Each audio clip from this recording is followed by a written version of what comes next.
Okay, so I think now comes the kind of the more advanced section. So if you have difficulty understanding this section, please review the previous videos, because you will need those too. We're going to get into these dials here.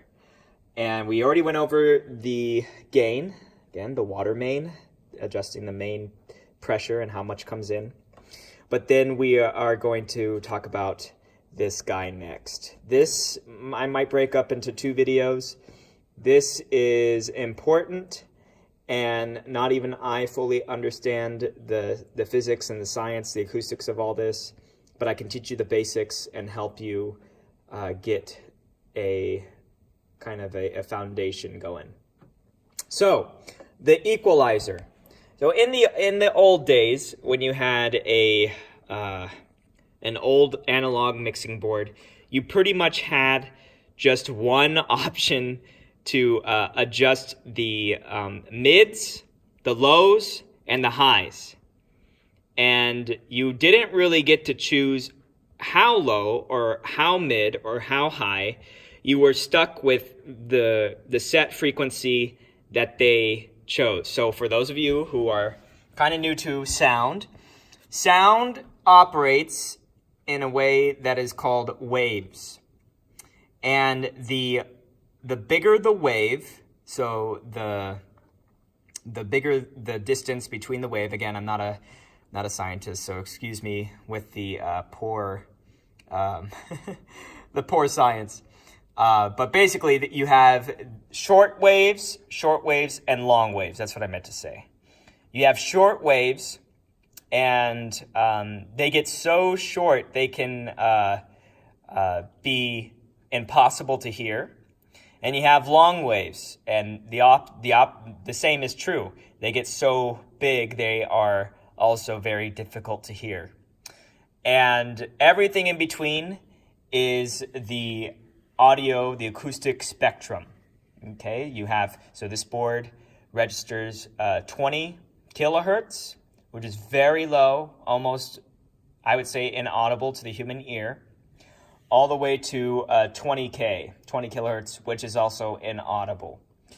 Most humans, their hearing ends about here, 16 or so, and I would say, I think it's 100 or 200. I can't remember. I kind of notice a difference when things change around here. I would say maybe 60 or 80. It's almost very difficult to tell, but it's good to know anyway.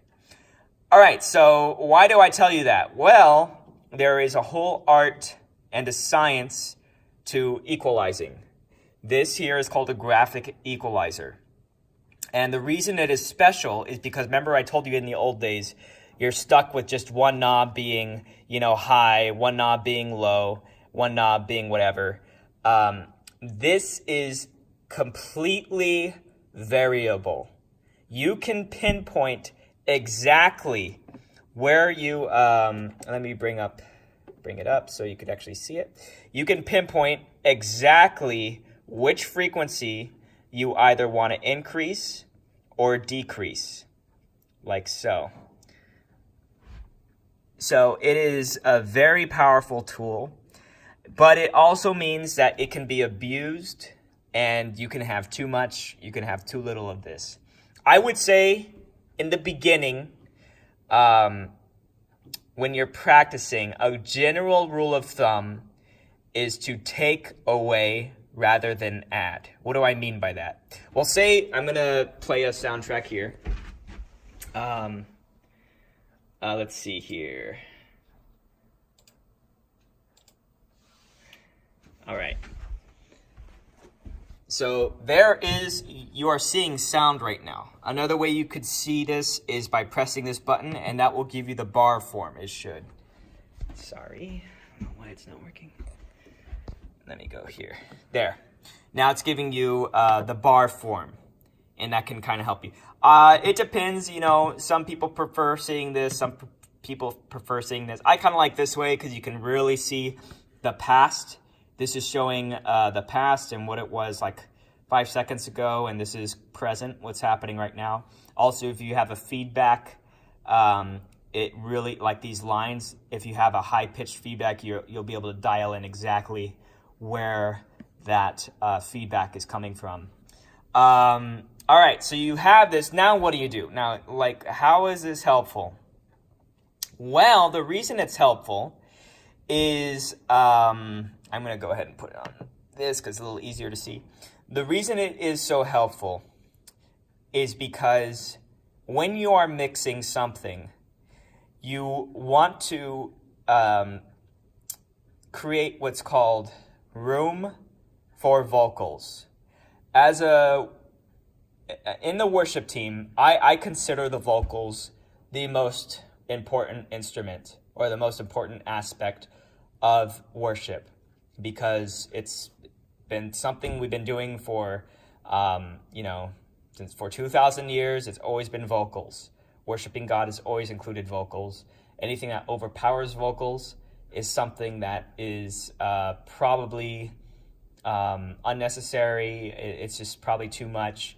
So that's something we don't want. Also in the music industry, they also have this terminology, making room for vocals. What do I mean by that? Well, before we get there, let's talk about, gosh, there's so many ways to go about this. No, let's go ahead and go there because that's just how it is. So you have an instrument here. You have, say, the guitar, okay? And the guitar has its spectrum here, and it's a pretty narrow spectrum for a guitar. Guitar pretty much only goes from 200. It does come out here sometimes, but pretty much it is this section here. Now, what's the problem with that? Well, the problem is if we go to one of our singers here, you'll notice that there is some overlap there. So what does that mean? That means that the guitars, you can think of it this way. That means the guitar and the vocals are, in a sense, fighting each other. They're fighting each other for there are competing frequencies, and when you have those frequencies, similar frequencies hitting each other, so we have one here, look at 1K here, then we'll go to the guitar. Again, you're hitting select to adjust everything. No, he's not playing. There's the acoustic guitar. You also see, you'll see right now it's not quite happening, but sometimes it does come up for 1K. So what do? Like, how are you supposed to adjust for that? Well, I'd like to do what's called sweeping. Sweeping, it is an annoying thing. You don't want to do it during a live performance, but it can be so helpful. You can go to, say, the vocals here, and I'm going to reset it. So I'll reset everything. And this is what it will look like reset. You have what's called a low cut, so that cuts all the, let me explain that, low cut. So a low cut will be necessary for pretty much everything. Pretty much everything except the bass and keyboard. Because there's no reason you need, remember, we're making room. There's no reason you need the vocals to be this low, because there's no one who really talks that low. Anything that is this low probably is not the vocals. It's probably wind.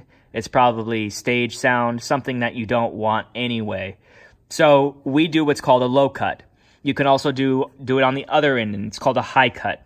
That's more specific. We'll talk about that later. But say that there is, so you have your low cut. Say that there is a singer, and he sounds you wanna make him sound natural. So what do? Well, what I do is I unmute and I bring him up. Okay. I don't know why.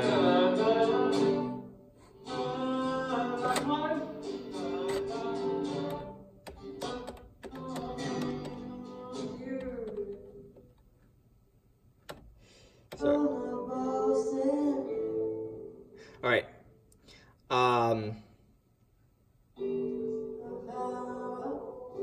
sorry, pause.